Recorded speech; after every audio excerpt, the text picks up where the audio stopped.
और नाल डड्डू भी बैठा माई दे और डड्डू तुसीं कहंदे हो कि माई ने डड्डू बनाया डड्डू बिल्कुल खामोशी नाल जरा इधर उधर देख रहा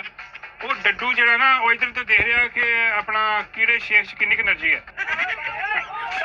नहीं डड्डू ने ऐसे करके बताया डड्डू की निगाह बहुत तेज है डड्डू दूरों ही देख लेंदा कि भाई कीड़े च कितनी जान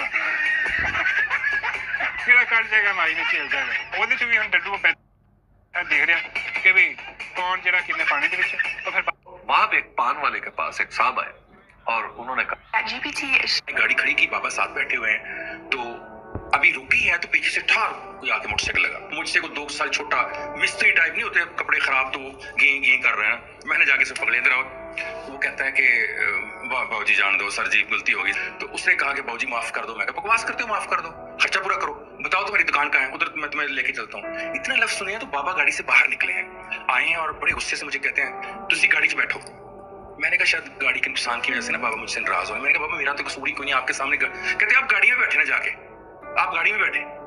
तो मैं फिर खड़ा ऐसे देख रहा हूँ कि कैसे कभी इनका लहजा ऐसे हुआ नहीं तो बाबा ने जोर से हाथ पकड़ा और पकड़ के ना मुझे कहते तुसी बैठो इनसे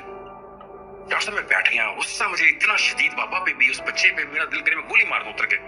और बाबा ने उस बच्चे से कहा मैंने शीशा नीचे किया कि बाबा क्या कह रहे हैं इससे उससे कहते हैं अच्छा बेटा अल्लाह तेरा भला करे और सर पे हाथ दिया और कहा सर पे हाथ फिर बेटा तुसी जाओ माफ किया तुहानू अल्लाह वास्ते माफ किया कहते तुसी गड्डी साइड ते लाओ बड़े उसी लहजे में मैंने गाड़ी लेफ्ट साइड के ऊपर पार्क के बाहर लगाई है तो मैंने कहा बाबा मेरा कसूर भी कोई नहीं गाड़ी खड़ी को मारा उसने टक्कर मारी मैंने पकड़ लिया बाबा कहते हैं बेटा मैनू यह दस उन्हें तेनू की किया मैं कहा जी उन्हें क्या गलती हो गई गड्डी की ब्रेक तो उस तो बाद उन्हें तेनू की किया मैंने कहा बाबा उसने मुझे कहा कि माफ कर दूं कहते तुसी उन्हें की किया मैंने कहा मैंने से कहा माफ नहीं करना क्या कहते ऐसे याद किया और फिर बाबा की आंखों में आंसू आ गए पापा ने ऐसे एक दो लम्हे रोका और कहा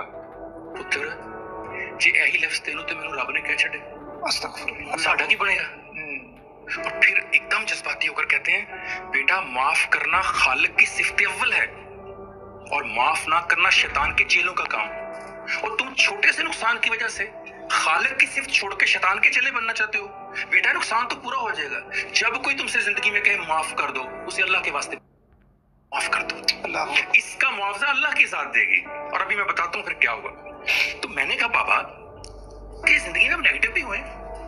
इतना बड़ा नुकसान हो गया लाखों का नुकसान कर गया हमारा वो नई गाड़ी इसको तो आज बेचने जाऊंगा 5 लाख को कम देगा और आप मुझे कह रहे हैं कि जी पॉजिटिव रहो मुस्बत रहो माफ कर दो तो मुस्कुरा के कहते हैं ऐसा माई नूरा ने सिखाया मैं ये कहां से आ गई माई नूरा ये कौन है बाबा कहते अपने रोपड़ ते दाने भुनदी हुंदी सी ओ अम्मा नूरा ने जेडी दाने भुनदी ओदे मुंह तो कोई नेगेटिव गल कहला के दिखा वो कोई गल ही किसी के खिलाफ गीबत करदी ही नहीं अम्मा नूरा कहती जी पुत जी सदके अम्मा शैतान दे बारे तेरा क्या ख्याल है अब विश्वास साहब कहते हैं जिसको कुरान ने मरदूद कहा हो जिसे अल्लाह ने धिक्कार दिया हो जिसे दुनिया में कोई पसंद ना करता हो उसकी इबादत ना करे उस पे भड़के ना मुमकिन ही नहीं था माई नूरा ने बगैर सोचे अगले लम्हे क्या पुत्र पढ़े लिखे गल्लां ते मैनू नहीं पता अब मुस्तकिल मजाज बड़ा जेड़े काम ते लगा उते ही लगा आज तक काम नहीं बदले हमने शफाक साहब कहते हैं बेटे हमने उन लोगों से सीखा जो सबक लेना हो तो शैतान से भी ले लेते हैं बेटा तुम लोग उन लोगों में रहते हो जो रहमान से भी कुछ नहीं सीखते गाड़ी खड़ी की बाबा साहब दुनिया की 10 सबसे सुरक्षित एयरलाइंस कहती पुत्र तो लाहौर जा रहे हैं बस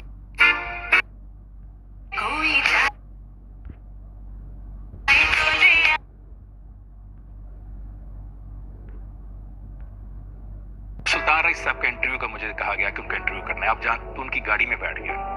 पीछे बैठा उनके साथ तो वो एक सर पे हैट रखा करते थे एक हैट में उन्होंने पैसे रखे होते थे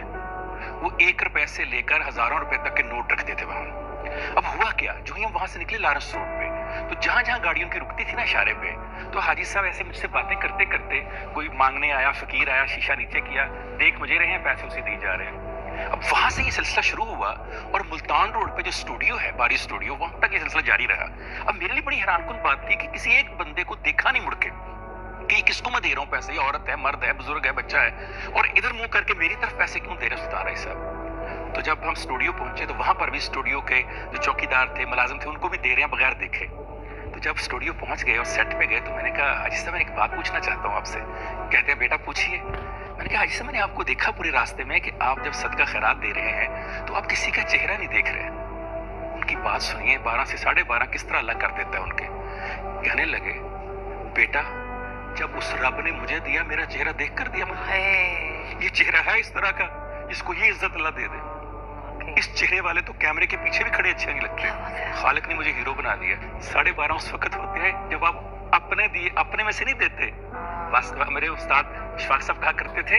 تم نے تو اللہ کے دیے میں سے دینا ہے, تم نے کون سا خود اپنے پاس اللہ کے ہاں کمی ہے کوئی دینے کی. اور سنیے آپ نے کیا سوال کر دیا. کسی نے مولا علی سے جا کر کہا کہ تمہارے نبی کی کیا سخاوت ہے. سخاوت تو حاتم طائی کیا کرتا تھا. وہ جو 12 سے 12:30 دینے والی بات کہا. اچھا, حیران ہو کر پتا سا اچھا کیا کرتا تھا. کہتے 7 دروازے تھے اس کے. اگر کوئی ایک جگہ مانگنے سے آتا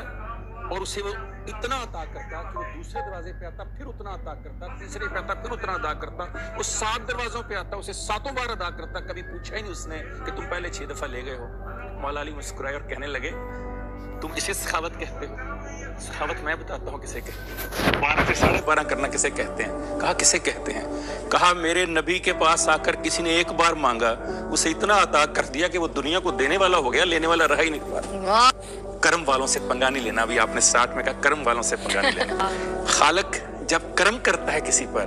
خالق نہ شکل دیکھتا ہے. خالق سلطان بہت ہی خاص حصہ ہے. میں الحمدللہ وظیفے Looking to transfer money abroad, Remitly makes it easy. Look, Imran Khan سے ملنا یا ملنے نہ دینا یا میرا ادھر